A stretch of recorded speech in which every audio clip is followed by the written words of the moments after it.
I've listened to Damn quite a few times since it's dropped on Friday, and I have to say that compared to all of Kendrick's other drops, I've liked this album a lot more at this point. It hasn't been a week yet, but I felt that To Pimp a Butterfly, Good Kid, Mad City, those albums had to grow on me. Section 80 I heard several months after it dropped. I didn't hear it right when it dropped, so I tend to look at that one a bit differently. Before I get into how I feel about the record, I just want to let you guys know what my favorite tracks were and my least favorite tracks, and I'd like you to share it with me in the comment section what's on your list. My favorite tracks on the album were Lust, in no particular order, of course, Lust, Pride, DNA, and Fear. Specifically, the first verse in Fear, and I'll get to what I mean in a second. My least favorite tracks were Loyalty, God, and Yah. Now, when I say least favorite, I don't mean that I didn't like these songs. They just paled in comparison to the tracks that I liked. I mean, if you're dealing with a great album, then what you're going to be experiencing is songs that you didn't like as much as others, but there's still songs that you can fuck with. The Loyalty with the Rihanna feature sounds great. I didn't think I would like it, but I did. God is probably, you can put that one on the bottom for whatever reason. Maybe I've got to listen to God a few more times, but I just wasn't feeling it that much. What I'm noticing from the messages that I've gotten from you guys on Snapchat, what I've read on YouTube and online, is there is this expected analyzation or the analysis of Kendrick's work, and this is what we've come to expect. He let us know that he's capable of giving a story, and when you give people story, then they're gonna sit down and chop up and overanalyze everything that you do. That's what's expected. Except when this album dropped, I knew what I was getting. I was getting an album from somebody who was indeed the best rapper today, without a doubt. So he already won that. So there's no need for me to look through his work and try to validate it and try to connect the pieces. I want everything to come to me naturally.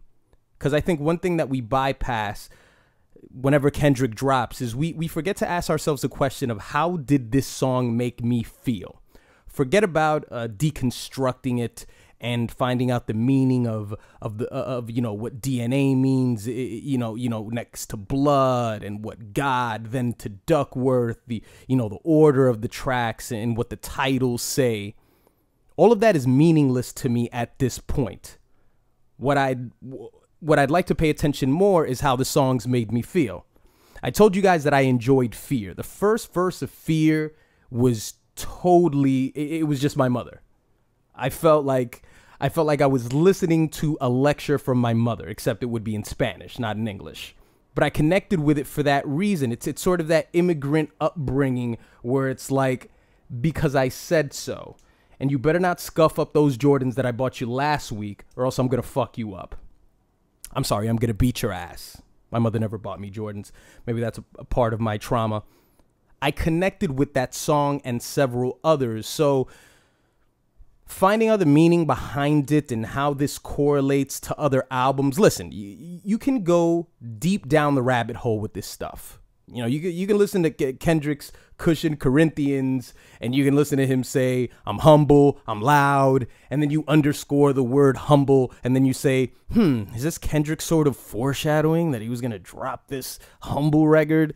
You know, I'm being very facetious, but you can find that sort of stuff online. You can find that sort of that microscope under his work that I think it's just getting a little too insane for me.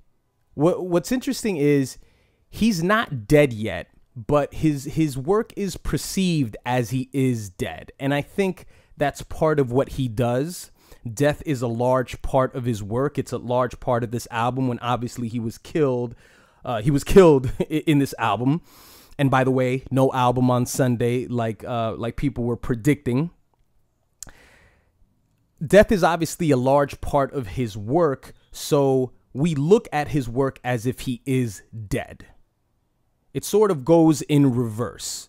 With Pac, You loved the way Pac's music made you feel, and then after he died, there were these 7-day theories and, you know, this Machiavelli stuff, and you tried to connect all the pieces, and that's why he's in Cuba right now. We go in reverse with Kendrick. It seems like all we're doing right now is reading his music. We're scanning his music. We're making it this intellectual idea rather than something that should be felt. And what I feel that's ironic about that is that no one makes music like Kendrick right now. The sort of vulnerability that he shares in his work, nobody makes music like that. Nobody on the commercial level, at least. Somebody who's going to cut themselves open and give you everything that they have, all their insecurities, all their doubts, their triumphs, which is kind of why I feel like this album didn't provide anything new, and that doesn't necessarily mean that the album is bad. It's just yet another session where he cuts himself open for all of us to see. That's what he shared with you on To Pimp a Butterfly, except this one doesn't have all the pro-black, all the black empowerment in it. What it mostly has is like a deep dive within, which is something he also did on the last record. So I don't feel like it gave you anything new, and I don't think it has to. I mean, I think if he keeps giving you story, that's pretty much the whole point. You know, the fact that he lays out this intro and then by the end you find out the reveal, and then, you know, and by the way, he baits you, and I get that. You know, I get that there's going to be people in the comment section that are going to say that, well, that's what he's asking you to do because he's putting songs in reverse. You know, he's putting songs in reverse because, you know, people are just going to go into it and just analyze it and reverse it. And does this mean, you know, is this a reference to something that he said in Overly Dedicated? Stuff gets a little crazy, but maybe that's what he wants you to do. I mean, if this is all about attention, you know, as a creator, if this is all about attention, he's gotten your attention because he makes you delve into it and he makes you look through it with a fine-tooth comb until you spent 5 hours looking into Kendrick tracks trying to find some sort of a meaning. I'd like to know what you guys think about this album. It's at this point, and by the way, please stop with the lists, okay? Let's stop. We have this conversation all the time, okay? We have this conversation all the time when a new album drops and then somebody says classic and then it's you have to wait. You have to be patient. I don't want to see any lists where somebody's going To Pimp a Butterfly first, Damn second, Good Kid, Mad City third. It hasn't even been a week. It hasn't even been a week. You got to give the record some time to breathe, but as of now, I will say that it's my favorite Kendrick record within this time frame. It's a pretty good cut. What do you guys think? I want to know what you think in the comment section below. Please let me know, and I will see you guys next time.